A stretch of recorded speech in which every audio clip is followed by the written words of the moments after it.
அண்மை செய்தியை பார்க்கிறோம். கர்நாடகாவில் காங்கிரஸ் அதிக வாக்குகள் பெற்ற வாக்குச்சாவடிகளை குறிவைத்து வாக்காளர்கள் முறைகேடாக நீக்கம் செய்யப்பட்டிருப்பதாக எதிர்க்கட்சித் தலைவர் ராகுல் காந்தி குற்றச்சாட்டை முன்வைத்திருக்கிறார். சில ஆதாரங்களோடு அவர் இந்த குற்றச்சாட்டை முன்வைத்திருக்கிறார். இது குறித்து பேசுவதற்காக மூத்த பத்திரிகையாளர் திரு ஆர்.கே. நம்மோடு இணைந்திருக்கிறார். அவரிடம் பேசலாம். சார் வணக்கம். வணக்கம்.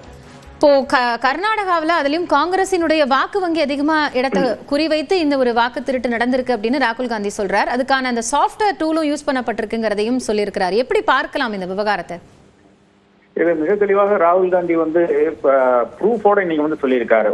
2-3 விஷயம் சொல்றாரு. ஒண்ணு குறிநோக்கி இவர்கள் எல்லாம் மாற்றியிருக்கிறார்கள், நீக்கி இருக்கிறார்கள் என்று ஒரு குற்றச்சாட்டை வைக்கிறார். வட கர்நாடகத்தை ஒரு அசம்பிளி கான்ஸ்டிட்யூன்சிலையும் அதே மாதிரி மகாராஷ்டிராவில் இருக்கின்ற ஒரு கான்ஸ்டிட்யூன்சிலையும் அவர் எக்ஸாம்பிளாக எடுத்து பேசுறார்.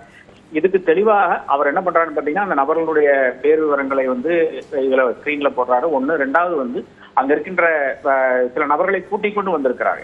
அவருடைய பேர் நீக்கம் செய்யப்பட்டிருந்து அவர்களே வாக்குமூலம் கொடுக்கிறார்கள். இது 2. மூணாவதாக என்ன செய்யறாருன்னு பாத்தீங்கன்னா, தெளிவாக இது ஒரு சென்ட்ரலைஸ்ட் இடத்துல இருந்து செய்தார்கள் என்ற ஒரு குற்றச்சாட்டை, பகிரங்கமான குற்றச்சாட்டுங்கிறது சாதாரண குற்றச்சாட்டு கிடையாது.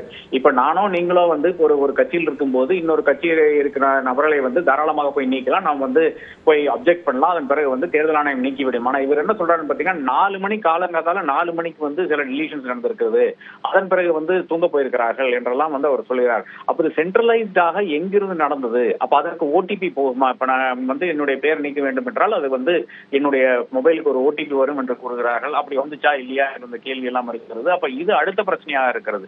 மூன்றாவது பிரச்சனை என்னன்னு பாத்தீங்கன்னா, இது எல்லாம் அந்த சிஐடி, கர்நாடகா சிஐடி இதை பத்தி வழக்கு பதிவு செய்து விசாரணை செய்து கொண்டிருக்கிறது. 18 கடிதங்கள் அவர்கள் ஞானேஷ்குமார் என்ற தேர்தல் ஆணையருடைய இசிஐக்கு எழுதியிருக்கிறார்கள், தேர்தல் ஆணையத்துக்கு எழுதியிருக்கிறார்கள். ஆனால் ஒரு லெட்டருக்கு கூட அவர்கள் சரியான விளக்கங்கள் தரவில்லை என்ற ஒரு கருத்தையும் தெரிவித்திருக்கிறார்கள். அதன் பிறகு கர்நாடகாவுடைய சிஇஓவே, அதாவது கர்நாடகத்தில் இருக்கிற தலைமை தேர்தல் அதிகாரியும் தேர்தல் ஆணையத்துக்கு எழுதியிருக்கிறார். அவருக்கும் ஒரு விளக்கம் வரவில்லை என்று பகிரங்கமான குற்றச்சாட்டுகளாக இருக்கிறது, ப்ரூஃபோட இருக்கின்ற குற்றச்சாட்டுகளாக இருக்கிறது. இதிலிருந்து ஞானேஷ்குமார் அதாவது முக்கிய தேர்தல் அதிகாரி இதிலிருந்து தப்பி நழுவ முடியாது என்ற ஒரு முக்கியமான ஒரு விஷயத்தை நான் காண்கிறேன்.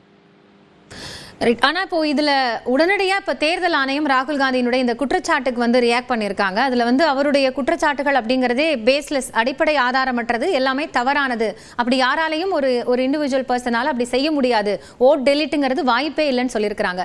இந்த மாதிரி ஒரு விஷயத்துக்கு உடனடியான ஒரு ரெஸ்பான்ஸ் வருது. ஆனா ஒரு 18 முறை சிஐடி கிட்ட கொடுக்கப்பட்டிருக்கு, அதற்கான பதில் வரல. அப்படிங்கும் போது இந்த முரணை நம்ம எப்படி புரிந்து கொள்ளலாம்?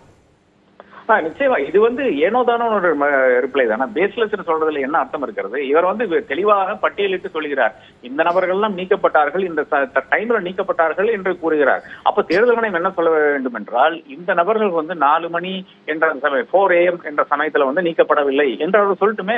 அப்புறமா தான் நான் கோர்ட்டுக்கு போக முடியும். அப்போ இவர்கள் ஏனோதானோ என்ற ஒரு விளக்கத்தை தான் கொடுக்கிறாரே தவிர, அவர்கள் குறிப்பாக சொல்றாரு இல்லையா, அது மாஸ் டிலீஷன் நடந்திருக்கிறது, மாஸ் டிலீஷன் ஒரு நம்பர்ல இருந்து நடந்திருக்கிறது, இந்த ஒரு டிலீஷன் நடத்த வேண்டும் என்றால் அதற்கு ஒரு ஓடிபி தேவைப்படுகிறது என்று கூறுகிறார்கள். இந்த மாதிரியான பல விஷயங்கள் சொல்கிறார்கள். நீங்க அந்த சிஐடிக்கு சொல்ல வேண்டிய அவசியம் கிடையாது, கர்நாடகா சிஐடிக்கு சொல்ல வேண்டிய அவசியம் கிடையாது. ஆனா மக்களுக்கு தெரிவிக்க வேண்டிய அவசியம் இருக்கிறது. எனக்கே தேர்தல் ஆணையத்துக்கு மேல இருந்த அந்த நம்பிக்கை குறைந்து விட்டது. ஏனென்றால் அந்த ஞானேஷ்குமார் என்ற ஒரு நபர் அவர் போன பிரஸ் மீட்ல என்ன செய்கிறாருன்னு பாத்தீங்கன்னா, ராகுல் காந்தியை தனிப்பட்ட முறையில் அட்டாக் பண்றாரு. பேரெடுக்கவில்லை என்று மட்டும்தான் இருக்கிறதே தவிர தனிப்பட்ட முறையில் அட்டாக் பண்றாரு. அதனுடைய ஒரு தேவை தேர்தல் ஆணையத்துக்கு கிடையாது. நாம 2014 முன்னால தேர்தல் கண்டவன் நான். அந்த சமயத்துல பார்க்கும்போது அனைத்து கட்சிகளும், பாஜக ஆனாலும் சரி, காங்கிரஸ் ஆனாலும் சரி, ஆளுங்கட்சி ஆனாலும் சரி, எதிர்த்தரப்பு ஆனாலும் சரி, அனைவரும் தேர்தல் ஆணையர்களுக்கு எதிராக எவ்வளவோ முழக்கங்களை வைத்திருக்கிறார்கள். இன்ஃபேக்ட் 2021 தேர்தலுக்கு முன்னால ராஜேஷ் லக்கானி இங்க தேர்தல் ஆணையராக இருக்கார், தமிழகத்தினுடைய தலைமை தேர்தல் ஆணையராக இருக்கிறார். அவருக்கு எதிராக மு.க. ஸ்டாலின் எவ்வளவு குற்றச்சாட்டுகளை வைத்தார் என்று நாம் அனைவரும் அறிந்த விஷயமா இருக்கிறது. அப்போ ஆளுங்கட்சி ஆனாலும் எதிர்த்தரப்பு ஆனாலும் நம்ம அனைவரும் வைத்து அறிந்த ஒரு விஷயமா இருக்கிறது. ஆனால் இப்போது குறிப்பாக தேர்தல் ஆணையத்துக்கு மேல ஒரு குற்றச்சாட்டை வைத்து விட்டால் அதற்கு யாரு பதில் கூறுகிறான்னு பாத்தீங்கன்னா, முக்கியமான பாரதிய ஜனதா கட்சியினுடைய நிர்வாகிகள் தான் பதில் கூறுகிறார்கள். ஒண்ணு, ஏனோதானோ என்ற விளக்கம் மட்டும்தான் தேர்தல் ஆணையத்திலிருந்து வருகிறது தவிர முழுமையான ஒரு விளக்கம் வரவில்லை. நன்றி திரு ஆர்.கே. ராதாகிருஷ்ணன், இணைப்பிலிருந்து உங்களுடைய கருத்துக்களை பகிர்ந்து கொண்டமைக்காக.